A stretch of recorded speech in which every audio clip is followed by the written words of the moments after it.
This message is brought to you by Alliance Bible Church located in Mequon, Wisconsin. Our vision is to captivate generations with the satisfying gospel of Jesus Christ. For more information about Alliance Bible Church or other resources, please check out our website, myabc.church.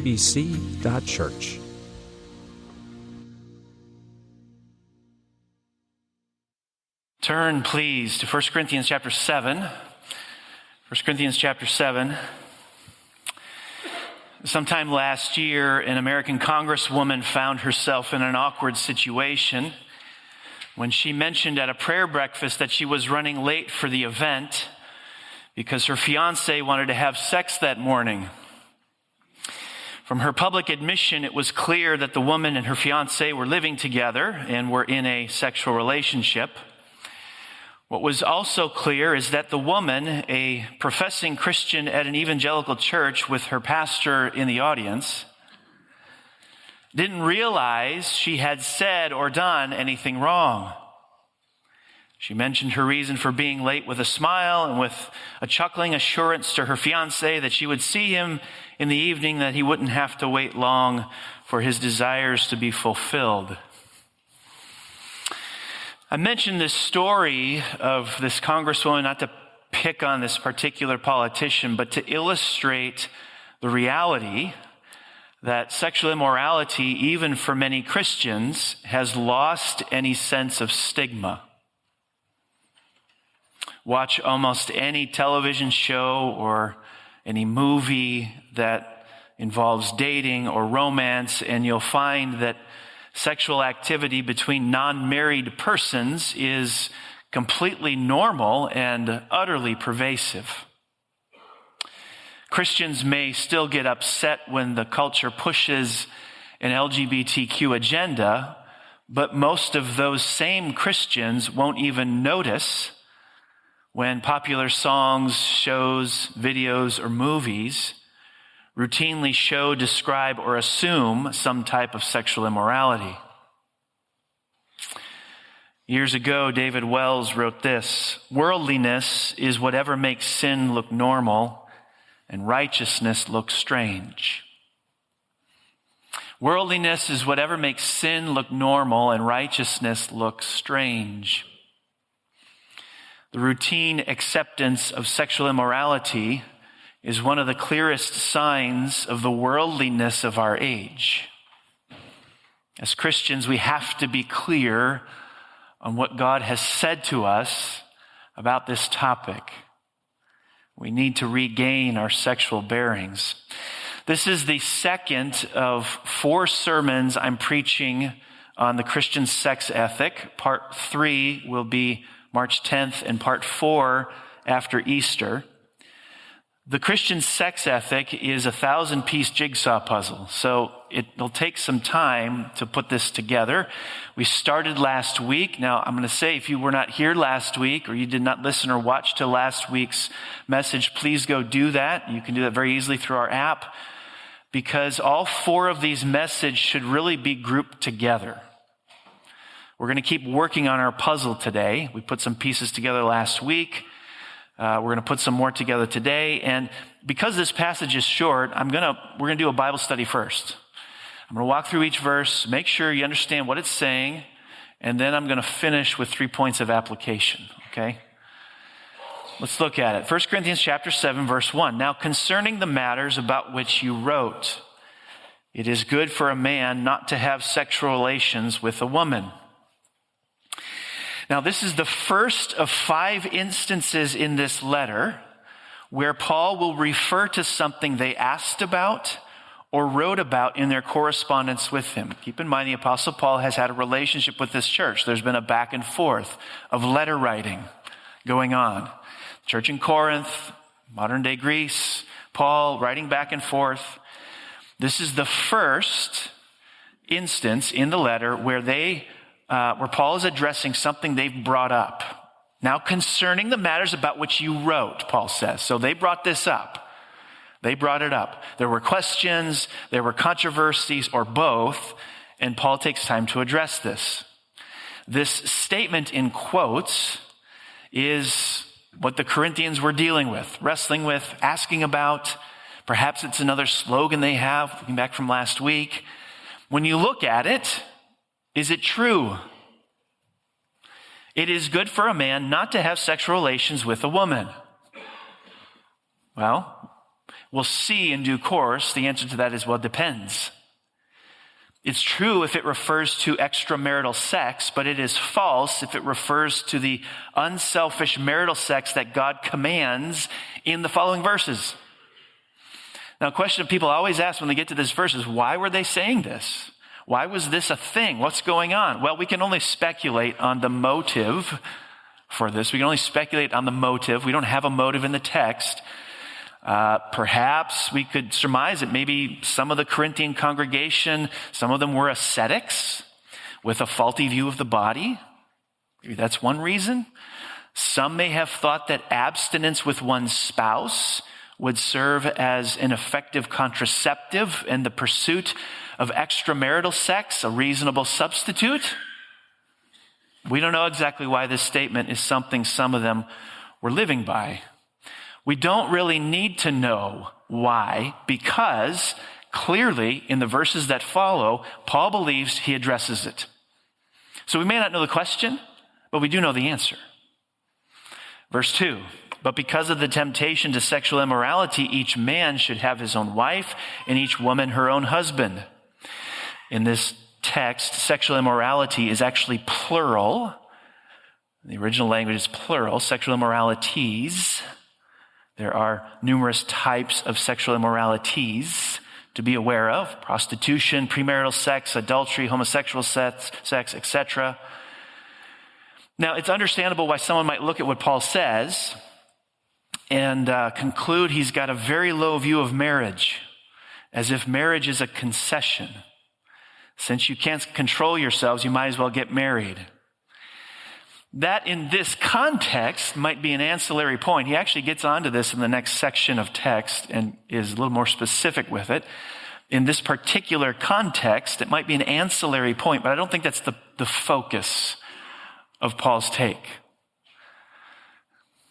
Why? Well, let's look at it. Now, look at the verse again, but because of the temptation to sexual immorality, each man should have his own wife, and each woman, the verb is implied, should have her own husband. To have is a Greek idiom for to have sexually. So if you were to take this grammatical construction, Bible study, we're going to take this grammatical construction and pull up the LXX. The LXX Septuagint is the Greek translation of the Hebrew Bible. The Old Testament was originally written in Hebrew, but you had people who became aware of the Jewish faith who had no background in Hebrew, so what do? Translate into Greek.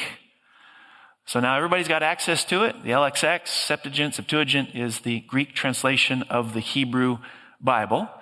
You were to take Paul's construction to have and look that up in the LXX, the Greek translation of the Old Bible, you realize, it's an idiom for sex. You find it in Exodus 2, Deuteronomy 28, Isaiah 13. So Paul is not arguing why marriage is advisable. He's arguing why it's inadvisable for married partners to withdraw from conjugal relations. Each man should have sex with his own wife. Each woman should have sex with her own husband. That's the verse. Verse 3, the husband should give to his wife her conjugal rights, and likewise the wife to her husband. For the wife does not have authority over her own body, but the husband does. Likewise, the husband does not have authority over his own body, but the wife does. Just in case it needs to be said, conjugal rights means share sex with one's spouse. This word rights means duty or obligation. These duties or obligations come part and parcel with marriage. One of the things, if you're not married but want to be, or you're dating and engaged or looking forward to, make sure before you get married, you know what obligations the marriage commits you to. And then Paul addresses bodily authority. Each spouse's body belongs to the other. We can hear an echo of that in Song of Solomon, an entire book devoted to marital intimacy. The writer says, I am my beloved's, and my beloved is mine. Now, what Paul says about the wife here was not controversial in this day. First century Corinth, not controversial. She should allow sex with her husband because her husband has authority over her body. She has a marital duty to meet his sexual needs. That would not have been controversial to the Corinthians. But what Paul says about the husband was shockingly countercultural. He's saying a husband likewise has a marital duty to his wife to meet her sexual needs because his wife has authority over his body. That would have been radically countercultural in first century Corinth. And it's a good reminder to us that the Christian sex ethic, wherever it goes, is going to collide with cultural values. At some point, it's going to collide. It's going to hit up against some aspect of the culture's belief about sex where the people hearing it or learning about it for the first time are going to say, really? That's what the Christian sex ethic is? Undoubtedly, secular people, the pagan people of the first century, when they were to read that, what Paul has to say about this mutual authority each has over the other, they would say, what? Really? Because it didn't work that way.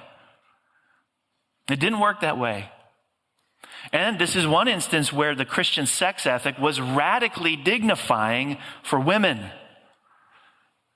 Because in Roman culture, it did not go both ways. And notice the angle that Paul takes. Notice Paul's emphasis is not on you owe me. Notice his take is I owe you. Notice the way it goes. It's not you owe me, it's I owe you. More on that later. Verse 5, do not deprive one another except perhaps by agreement for a limited time that you may devote yourselves to prayer, but then come together again so that Satan may not tempt you because of your lack of self-control. Since a husband and wife should regularly enjoy sex exclusively with each other, they should not rob each other of it. Neither spouse should hold back from the other. Paul, just in case you're keeping track at home, is not a puritanical prude. He's an early writer of sheet music, maybe the first. But he does have a general exception to this rule. If a husband and wife are going to abstain from sex, there are 4 conditions that need to be met. By agreement, it's in the text, by agreement, they both must agree to abstain for a limited time. The abstaining period needs to be short, not an indefinite period. That you may devote yourselves to prayer. So the purpose of this is to focus on one's relationship with the Lord. But then come together again so that Satan may not tempt you because of your lack of self-control. So there's only one relationship that displaces the sexual relationship between a husband and wife, and that is the wife's relationship to the Lord. When time is devoted to that, then sex can be displaced for an indefinite period of time. But notice also that there's only one thing that can displace it. There's only one other pursuit in life that can displace, for a short period of time, the sexual relationship between a husband and a wife. What does that say? What is Paul intimating about sex itself? It's more profound than we think it is. I'm going to go into that deeply March 10th. Verse 6, now as a concession, not a command, I say this. I wish that all were as I myself am, but each has his own gift from God, one of one kind and one of another. So the concession that Paul mentions here is likely temporary sexual abstinence by mutual consent at set times for prayer. So Paul qualifies verse 5. He's not saying that's a command. Not saying verse 5 is a command, but he's saying it's a concession. And then in verse 7, he refers to his own gift of celibacy, that singular gift of freedom from the desire or need of sexual fulfillment that made it possible for him to live without the need for marriage at all. But notice he recognizes this celibacy as a gracious gift. There's a lot of debate today about the charismata, the charismatic gifts that we'll come into contact with a little later in the book. Spiritual gifts. The word that Paul uses to describe spiritual gifts later in the book is the same word he used to describe the gift that he has here, the gift of singleness and celibacy. But notice how this ends, verse 7, but each has his own gift from God, one of one kind and one of another. So in the context, it's difficult to avoid the conclusion that sexual life in marriage is the gift of another kind. It's the gift of another kind. Sexual intimacy in marriage is a gift. Now let me drill down into 3 points of application. The Christian sex ethic is anti-ascetic, anti-hedonistic, and mutually self-giving. We're going to take that Bible study and we're going to flesh out some applications for us. The Christian sex ethic is anti-ascetic, is anti-hedonistic, and is mutually self-giving. Number one, it's anti-ascetic. Asceticism is a view of the body that leads to treating the body in undignified ways. In its most extreme form, it leads to a very harsh treatment of the body, where it might, for example, starve the body of food or resist any kind of physical pleasure. Pure ascetics aren't likely to offer you ice cream or a neck rub. Asceticism engages in a ruthless discipline of the body. A picture's worth 1,000 words, a story's worth 10,000. A man by the name of Origen, who lived in the late 2nd century, early 3rd century, was an ascetic who castrated himself. You got the picture? It treats the body and even the material world as evil. It sees sex as dirty. A certain type of asceticism may have been behind this Corinthian slogan. In verse 1, it is good for a man not to have sexual relations with a woman. We do know that ascetics had a stream of thought that said this: the more a man or woman punishes their body in this life, the less God will punish their body in the next. Now that you've got 1 Corinthians 7:1-7 under your belt, how would you assess asceticism? The Christian sex ethic doesn't seem to advocate for it. Paul is encouraging husbands and wives to give themselves to each other sexually with some sort of frequency, even to the point where Paul is concerned the abstention period might be too long. That sound like asceticism to you? And in his language, he says this sexual gift within marriage the sexual union is a gift. It commends sex within marriage. So the Christian sex ethic certainly is not anti-ascetic. Now, if you want some foundations to this, go back to the Garden of Eden. Picture this paradise that God crafted with meticulous precision and exquisite beauty. Picture the brightly colored flowers, the deep green grasses and trees, the rivers, the lakes, the oceans untouched by pollution, the snow-capped mountains. Picture it. Picture it. Once it was all set, God was able to say of it, this is very good. Then and only then did he introduce Adam and Eve into the picture. It's as if he set this immaculate table with the finest linens, cutlery, glasses, and food. And then he brought Adam and Eve into the dining room and he sat them at their place to enjoy it. If God was an ascetic and wanted us to be as well, he started the entire story of the Bible off on the wrong foot. God is not an ascetic. The Christian sex ethic is anti-ascetic. Second, the Christian sex ethic is anti-hedonistic.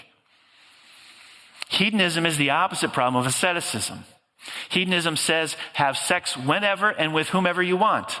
This was also an issue in Corinth. We've already noted the prostitute problem within this church. So they had this interesting bifurcation of issues, not unlike churches today.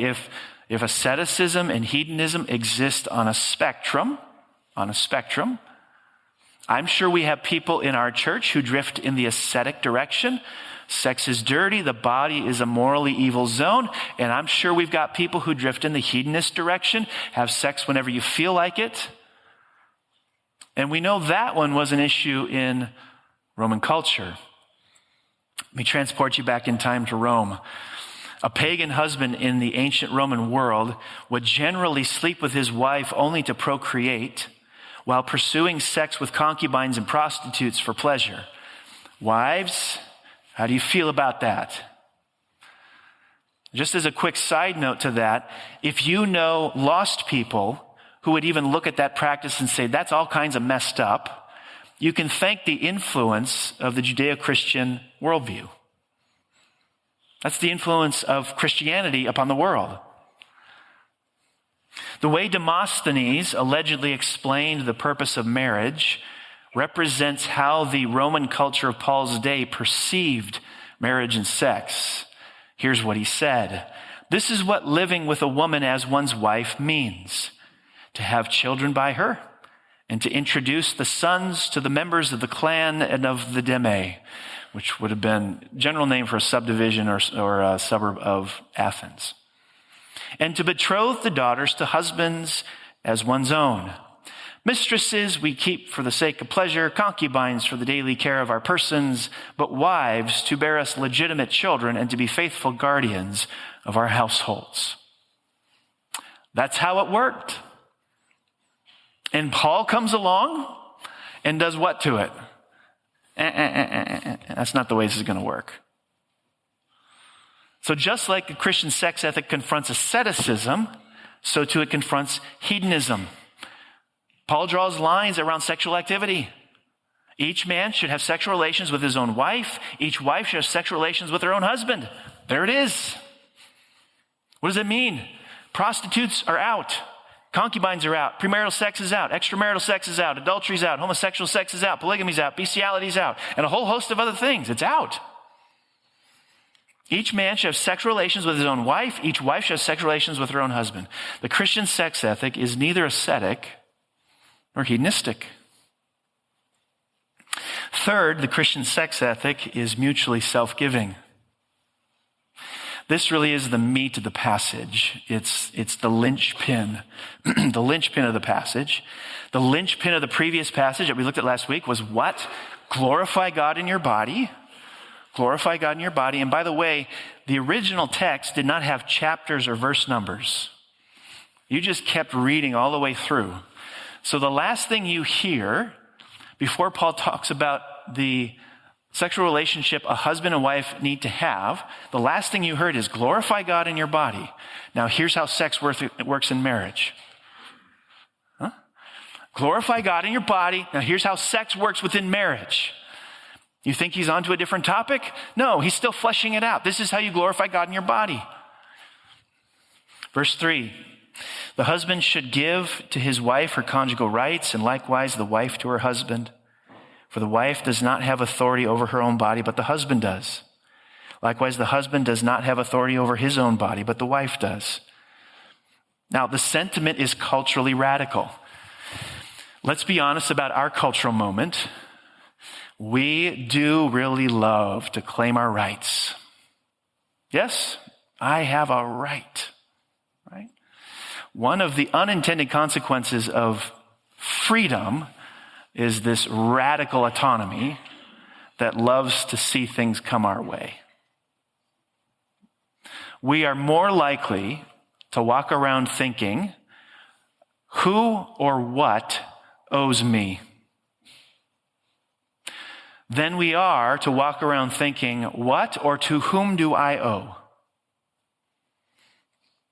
But Paul is saying the Christian sex ethic has a view towards giving more than taking. The Christian sex ethic is saying the default position is, what do I owe? Rather than, what am I owed? The very same structure is conveyed in Paul's instructions to husbands and wives in Ephesians 5. Here's what he says. Wives, submit to your own husbands as to the Lord. Husbands, love your wives as Christ loved the church and gave himself up for her. Let each one of you love his wife as himself, and let the wife see that she respects her husband. Notice the grammar again, and notice the parallel to 1 Corinthians 7. All the attention is placed on what each spouse is to give to the other. There is never any attention given to what each ought to expect to receive. Though it's implied, Paul never pauses to point his finger at it. All the focus is on what each is to give to the other. Over 20 years of being a pastor, I've had a front row seat to watch numerous marriages degenerate into divorce. There are common threads that can be observed in all of them, but one is the sharp turn husbands and wives take in their marriage from giving to taking. It's a massive problem. When each spouse wakes up each morning thinking about how they can serve and give to their spouse, it's going to be a good day. It's going to be a good day. But the sin nature in us has a gravitational pull away from giving towards taking. You understand that? The sin nature in us works like gravity.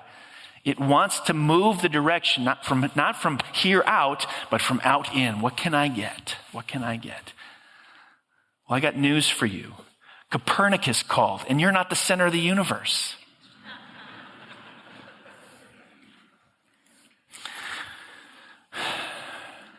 When one or both spouses wake up in the morning thinking about what they aren't getting from the other, it's going to be a tough day. If I was offering a crash course on building and maintaining a healthy marriage, I would say this: ask God for the strength to wake up each morning with a mindset that says, how can I serve my spouse today? What can I give to my spouse today? And don't just gloss over. Ask God to give you the strength each morning to do that, because this is a God-sized endeavor. Be able to wake up and ask for that and really execute that is a God-sized endeavor, because it's bucking the natural forces at work in us. All the emphasis in Paul's instructions to us are not on what am I owed, but what do I owe? What am I owed is a horrible question. It's a horrible question. Delete it from your hard drive. Get it out of your vocabulary. What do I owe is the nutrient pivotal to marital flourishing. I'll close with this. The power of self-giving is dramatically portrayed in a true story once shared by Erwin Lutzer, who pastored Moody Church down in Chicago. A woman came to a lawyer and said, I want to get a divorce. I really hate my husband and I want to hurt him. Give me some advice. In addition to wanting to get all the money and stuff and give him the shaft, she was wondering about some other way she might do him in. The attorney said, look, you're going to divorce the guy anyway, so for 3 months, don't criticize him, speak only well of him, build him up. Every time he does something nice, commend him for it, tell him what a great guy he is, and do that for 3 months. After he thinks that he has your confidence and love, hit him with the news and it'll hurt him more. Diabolical. The woman thought, well, I can't go wrong with this. I'm divorcing the guy anyway. Yeah, why not? Why should I speak badly about him? I'm going to do that. I'm going to speak only well of him. So she complimented her husband for everything he did. For 3 months, she told him what a great man he was. And you know what happened to that relationship? After 3 months, they forgot about the divorce and they went on a second honeymoon. True story. That is the radical, upside-down, healing and sustaining power of self-giving. And where do we see the epitome of that? Where do we see the epitome of self-giving? We see it in the gospel of Jesus Christ. The very thing marriage exists to illustrate. Jesus leaves his home in paradise to live in our sin-infested world and subjects himself to all its nastiness. He's treated as a criminal and dies an excruciating and humiliating death. He gives his life. He gives his death. When did he do this? When we were alienated from him and not on good speaking terms. Why did he do this? to make us his bride. A relationship, folks, that will never end in divorce. The gospel shows you the healing and sustaining power of self-giving. And it's my prayer that every marriage in our church will serve as a microcosm of the gospel, wherein one sees the healing and sustaining power of mutual self-giving. May that be true of us. Let's pray.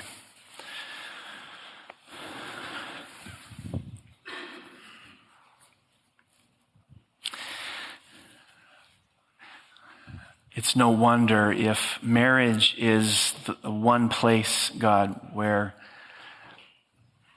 that, above anything else, is supposed to serve the purposes of vividly reenacting the gospel, of portraying the gospel, of illustrating the gospel, of putting the gospel on display. It's no wonder it's target number one for our enemy.